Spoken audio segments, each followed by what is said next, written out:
Tibuli MPS, no other than Lieutenant Colonel Richard Bulitik, ang ating acting Chief of Police ng Bayan ng Tibuli, lalawigan ng South Cotabato.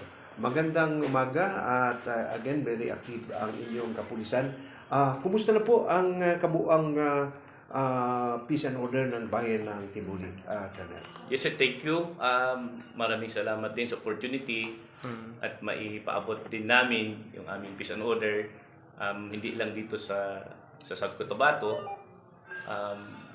pati kung saan umabot yung inyong programa. Overall po sir, ang peace and order situation ng Bayan ng Tibuli is generally peaceful. We are happy that from January to this date, January at June, wala pong masyadong recorded na crime incident, particularly sir doon sa it-focused crimes natin. Yung it-focused crimes, yun yung mga recorded incident like murder, homicide, physical injury, rape cases, theft, robbery, rape, and carnapping of motorcycle and carnapping of motor vehicles. So, considering na ang bayan ng Tibuli ay drug-free, meron pa ba tayong nahuhuli sa by bust o search warrant na siniserve natin, Colonel? Yes po sir. Recently po sir, meron tayong kinandak na operation in Barangay New Dumangas.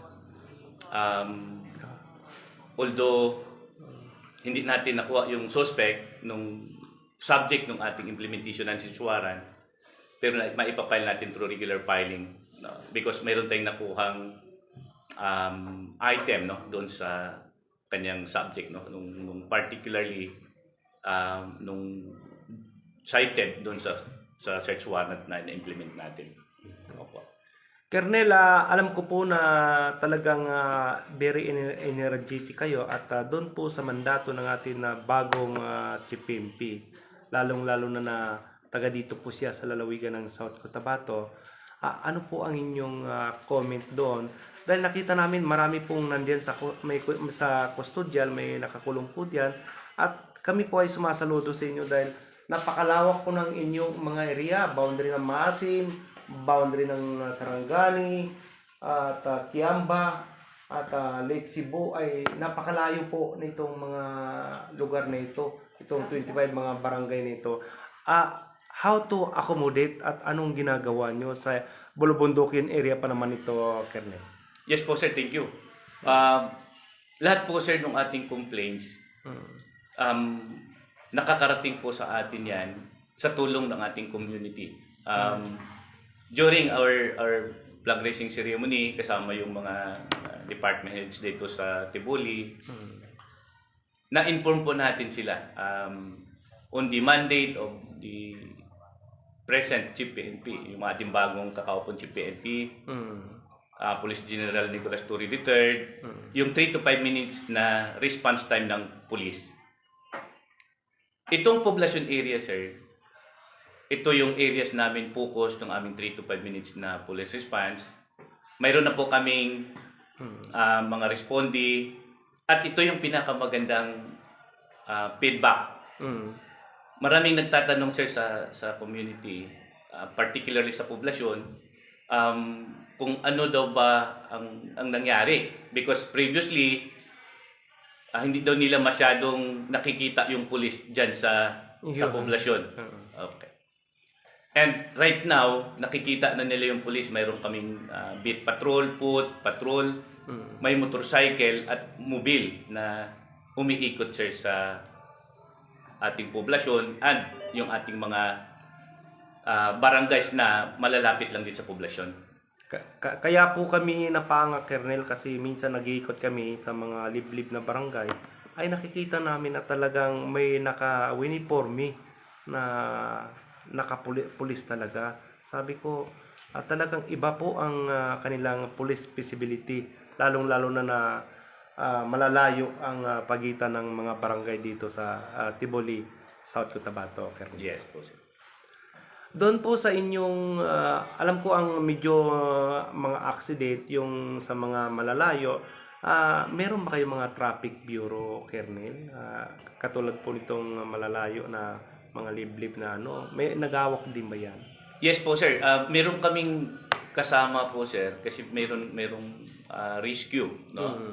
Rescue, ambulance rescue yung Tibuli at nakakatulong po sir pagdating doon sa respondi pag may mga crime incidents.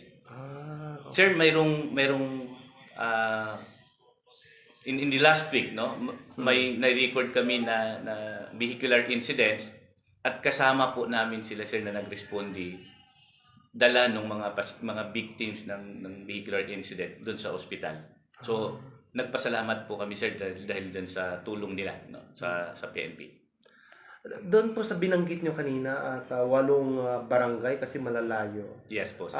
Yung personal nyo na pulis natin doon sa medyo Bulubundukin area. Yes po sir. Hindi naman ito medyo delikado kasi alam po natin dati marami pong pinasuko ang atin elected Congressman Juan Tibuli, Honorable Dibu Tuan. Yes po sir. Hindi ba sila delikado doon sa atin mga lolis? Yes po sir. For information sir, itong ating substation, mayroong 5 na personnel. Meron po silang kasamang RB po sir, no? Mayroong 1 OP at saka yung 38 IB po na personnel na andyan kasama. So, in terms of yung security ng ating police personnel dito sa substation, no? Covering Barangay Basag, Aplec, Malugong, Talcon, Calbab, Lambangan, Salumi. Mayroon pong kasama yung ating PNP dyan sir para po makatulong, no, sa peace and order ng substations, no. 8 barangay kasama na dito yung Lambuling. Okay. Yes po sir. Maraming salamat Kernel at may mga parking walls kayo na talagang open ang inyong linya 24/7 at katulad nga ng mandato ng ating bagong CPMP na tawag lang sa kanilang emergency line at nandiyan ang ating kapulisan, hindi po sa station kundi gumagala po at yun ang pinagmamalaki natin at nakikita natin at proud to say na nakikita namin kahit gabi na kasi kahapon nandito kami nakita namin yung Yes mga po, pulis. Parking walls po sa ating mga Yes po sir, kababayan. on behalf of the PNP Tibuli, we fully support the mandate, pillars of our Chief PNP, Police General Nicolas Turi III, at patuloy po namin gagawin para po makatulong, makaprotect sa mga kababayan natin. Kailangan ng proteksyon, kailangan ng serbisyong pulis pagdating ng may mga kailangan sila sa amin. Thank you. Maraming salamat. Yan po ang Chief of Police ng bayan ng Tibuli kung saan po ay ang kami mga 5